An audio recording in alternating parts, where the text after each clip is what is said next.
Evidence for what? Like I said, I'm making a complaint, so I'm taking videographic evidence of it. Yes guys, PTTP here again with you. Like I said earlier, or in the last video, depending on how I make this, RAF Alconbury was only about 8 miles down the road. So here I am. This is where I have come to.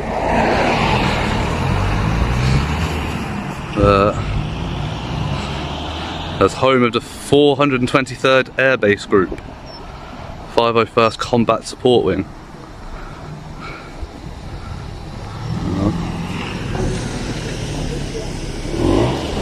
Wait for these vehicles to pass.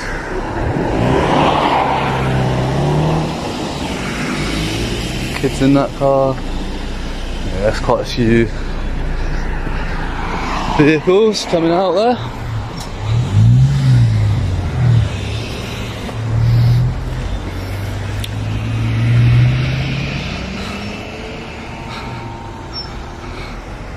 So this one's better signposted.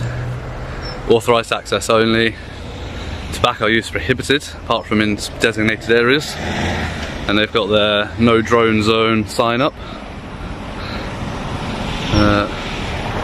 That's pretty cool.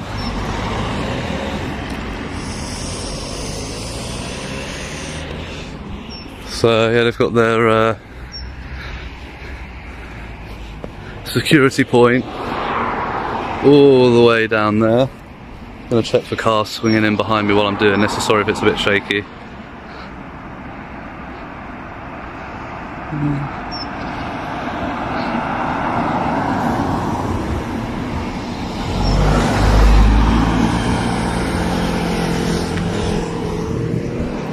But yeah, as you can see, there's no stop sign on this base as you come out.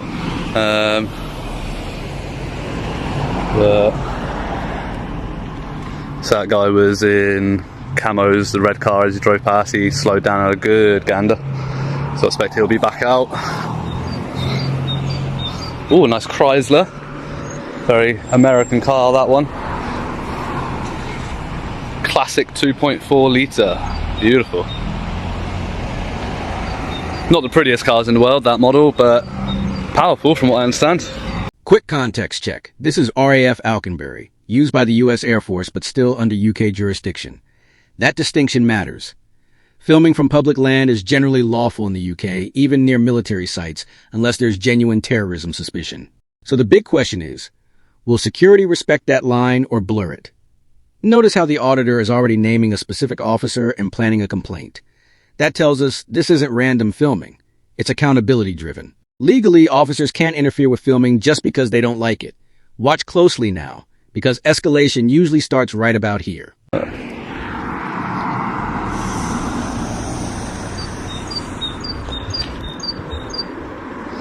So yeah, as soon as somebody stops, we'll ask them about Sergeant 4810 and his superior. I want them on the scene. That's who I want to talk to.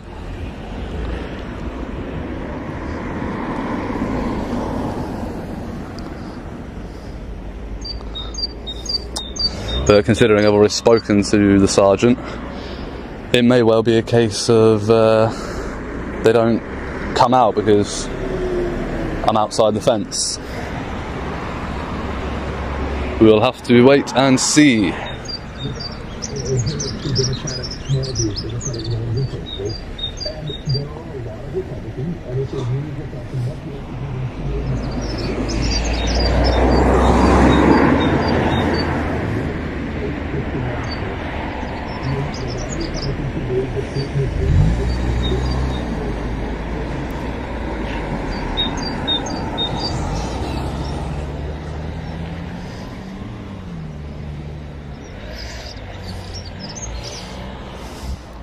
Well, I can see somebody in uniform walking down on the grass. The auditor mentions a specific officer, Sergeant 4810, indicating a previous encounter nearby. Generally, filming in public is legal unless it helps terrorism, which requires genuine suspicion. He's anticipating a response, creating a plan to address past grievances. Watch how he identifies vehicles while waiting for the authorities to show up. one of the A roads, so I can at least get signposted back towards where I'm going.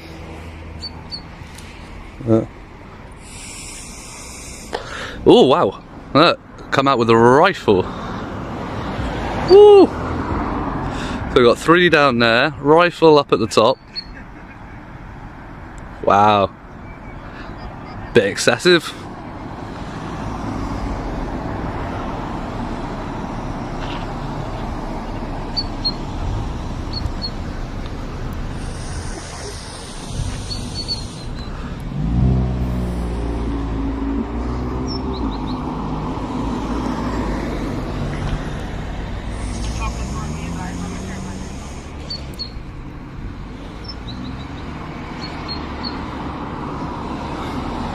So he's gone up there to support him.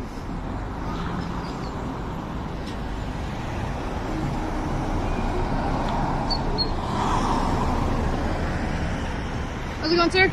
Not bad, thank you. Yourself? Not too bad. How's it going? Not bad, not bad. Can you identify, please? Sergeant Davis with Security Forces. Sergeant Davis, yes, thank you. And yourself? Senior Ross with Security Forces as well. Sorry, Senior? Senior Ross. Oh, Seaman Ross, thank you. Yes, can you please get me Sergeant 4810 of the Ministry of Defence Police and his superior officer, please? I'm sorry, who? Sergeant 4810 is his collar number of the British Ministry of Defence Police. I've had an interaction with him at RAF Molesworth. Absolutely. And I want him and his superior, please. Absolutely. Thank you very much. Control Police 1, be advised, member is requesting to talk to MVP. Whoa. Rifles on display. Armed security on U.S. bases is normal, but proportionality is key. A man with a camera on public land is not an armed threat. Do you think this level of response is about safety or intimidation? This is an important UK legal moment. You generally do not have to identify yourself unless you're detained, arrested, or specific counter-terror powers are invoked. The casual small talk you're hearing, that's often a soft way to get information without invoking legal thresholds. Would you have answered those questions?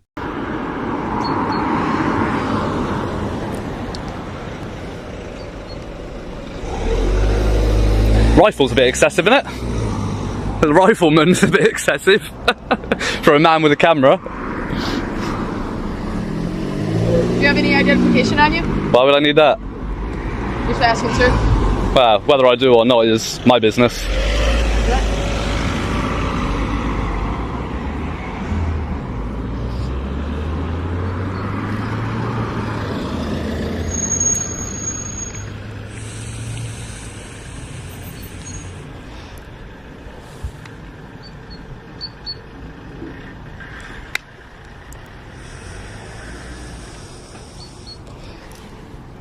What kind of vape you smoking? This one is an Elux. Oh, where'd you get it at? Store. There's loads of them around, all sorts of stores. Yeah. Yeah, they do them everywhere. You got it out of Huntington or? Pardon? You get it out of Huntington? No. No? Down in London? No. I know what you're doing. Dig and find out where I've been. Nice try. Hey, just a curious question, man. Like I said, standard vape. Any vape shop will do them. How much you pay for it? These were on offer. I think 4 for 18 quid. Sure, that ain't bad. That's not bad, yeah. Probably cheaper in the commissary, Right. but. The conversation shifts immediately to identification. In the UK, you typically don't have to identify yourself unless under arrest or specific anti-terror provisions are used. The auditor stands his ground firmly. Notice the officer's shift from formal questions to casual chat, a common tactic to lower defenses and gather information voluntarily. He's taking videos of the installation, or? Videoing for evidence at the moment. For evidence? Yeah. For evidence for what? Like I said, I'm making a complaint, so I'm taking videographic evidence of it. Did they do something wrong to you, or? Yes, so obviously in the US, your officers take an oath into office. They do the same thing here. Yes, sir. And Sergeant broke his oath. He oaths to act impartially and fair. And before he left, I asked him if he has the same powers as a normal PC, and he stated that he does. I said, okay, I need to make a report. He said, yeah, give me 2 seconds, got on his vehicle and drove off. That's not acting within his oath. Hello again. Yeah, I bet.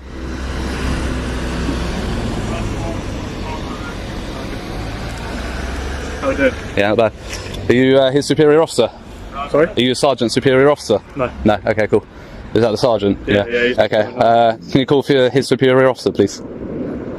Yeah. Thank you. I'll get him to. Thank you.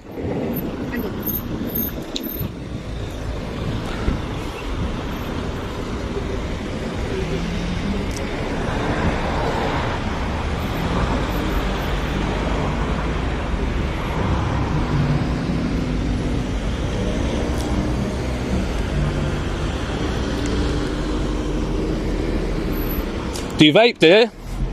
A little bit here and there. A little bit here and there, yeah? And only when I've been drinking. Yeah, fair.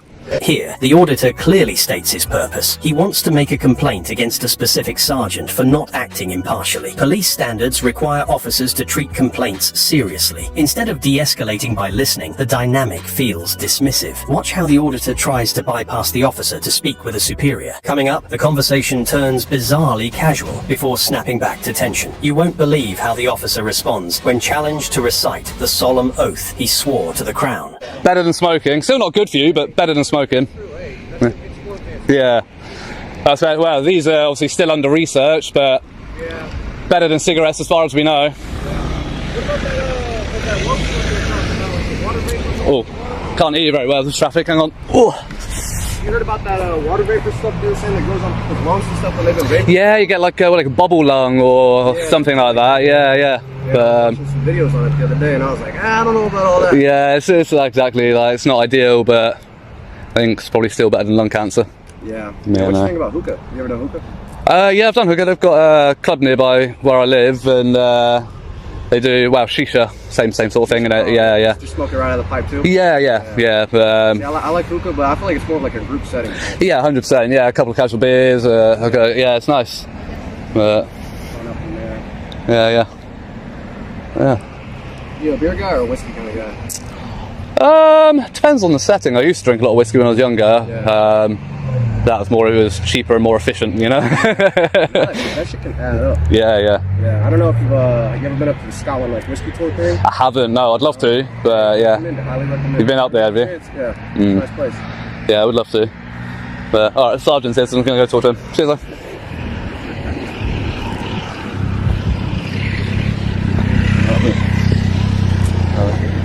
How you doing, sir? Not bad. Is your superior officer on the way? Second, sorry? Is your superior on the way? No, he's not local to here. He's not local to here? No. Do you want to pass me your details and I can pass your phone number to him to give you a ring? No, you can give me his email address. Email address? And I'll contact get him to him. give you a ring if you want. No, because then you get my details. That's a shame. Yeah, nice try. No worries, I'll give him a ring now if you want. Yeah, if I can speak to him on the phone, as long as he takes a complaint. No problem at all.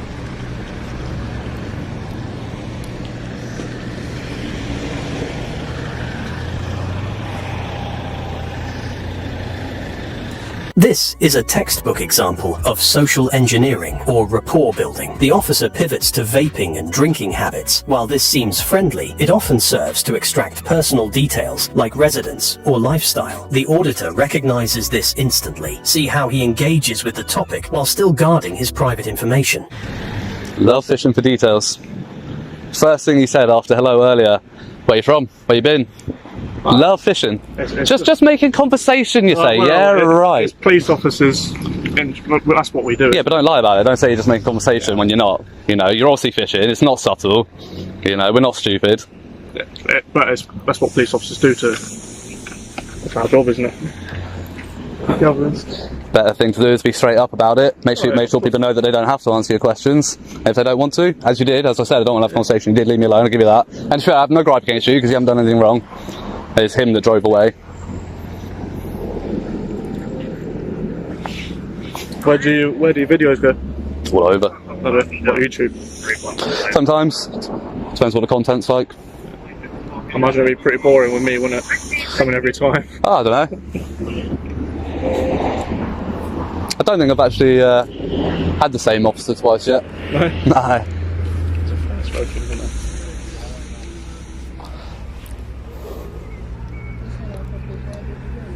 No, the ideal situation is I don't get any police officers, to be fair.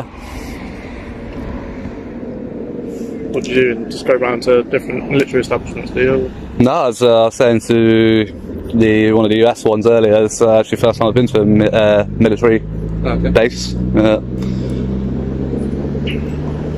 I film all sorts of different things. You know, I just do public photography in general. I find stuff like this interesting, so I like to take pictures. Yeah, so yeah.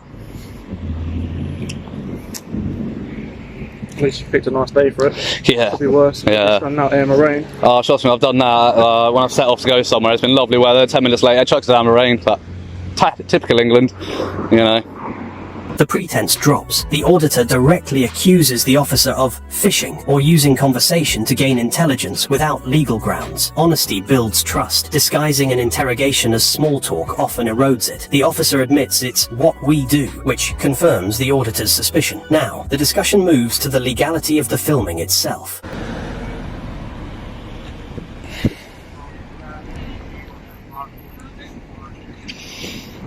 You don't carry body cams?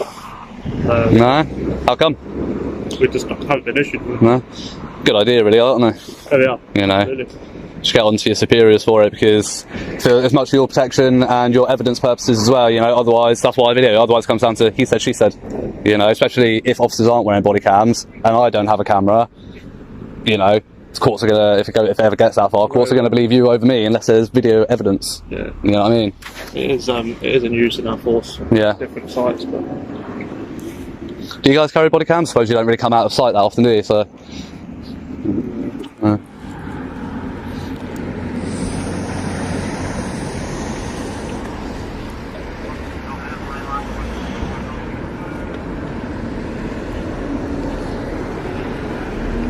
So is there like a chief constable, chief sergeant or something for Ministry of Defence police around here? yeah, not around here. No?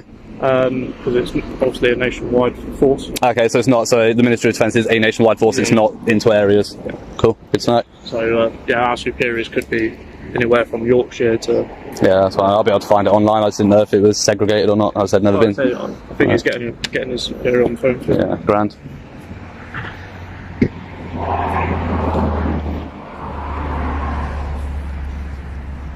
I hope his superior is not telling him to write down the complaint, because that would be very unprofessional to give the complaint to the person I want to complain about.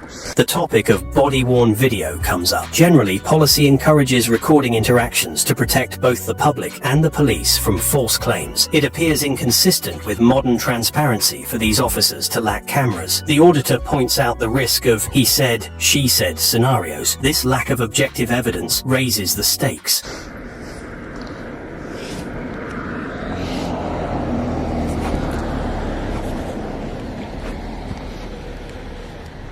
I'm assuming you take the same oath into office as any other officer. Sorry, sir. I'm assuming you take the same oath into office as any other officer. Yeah. Do you remember your oath? Remember doing it? Do you remember what it is? Do you remember the key points of it at least? Yeah. Yeah? Not word for word, not verbatim. No, not verbatim, but if you can give me the gist, I'll be impressed. Very embarrassing if you don't, considering it's your oath. You know? You swear it to the crown.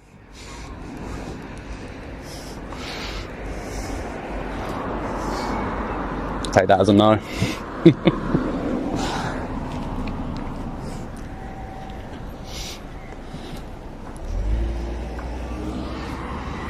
Does your vehicle have a dash cam?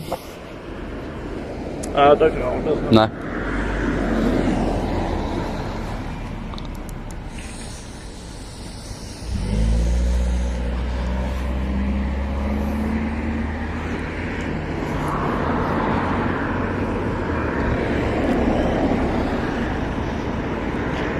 Did you walk from Molesworth over here, or did you drive? I got dropped in by a drone.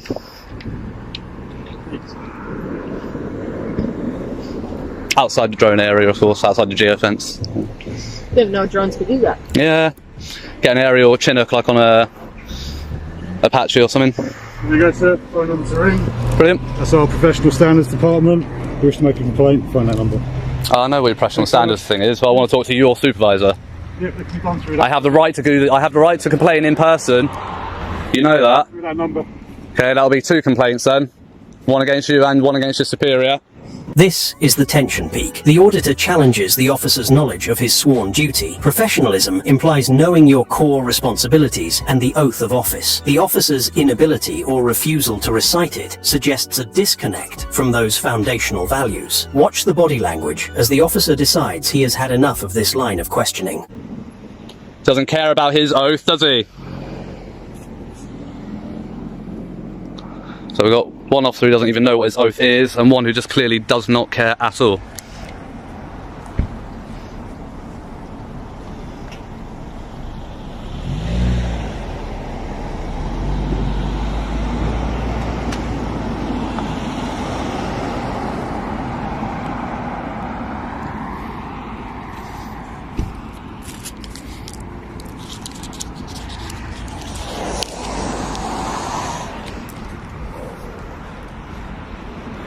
Appreciate you being so cordial with me.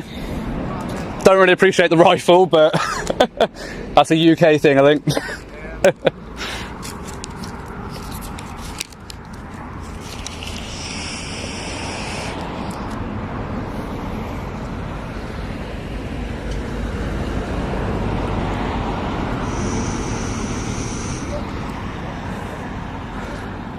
So there we have it, guys.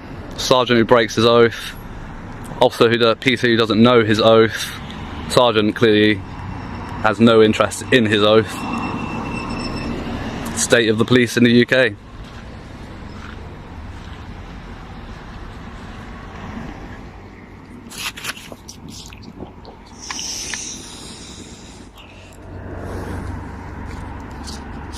Yeah, let's just hang around till I leave. Yes, sir. Fair enough. It's not going to be long. I haven't got that much battery left, to be fair.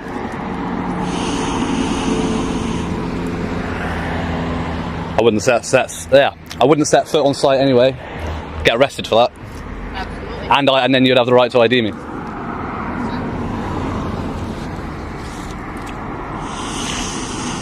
You ever watch the First Amendment audits and stuff they do in America? This friendly chat isn't accidental. It's rapport building. Officers are trained to lower defenses through casual conversation. The auditor spots it instantly and plays along without giving anything away. That balance, polite but firm, is exactly why this interaction hasn't turned physical. This is the peak of the encounter. Challenging an officer on their oath strikes at professionalism itself. Whether you agree with the auditor or not, this moment exposes a bigger issue. Authority without accountability erodes public trust. Should officers be expected to clearly know and uphold the oath they swear?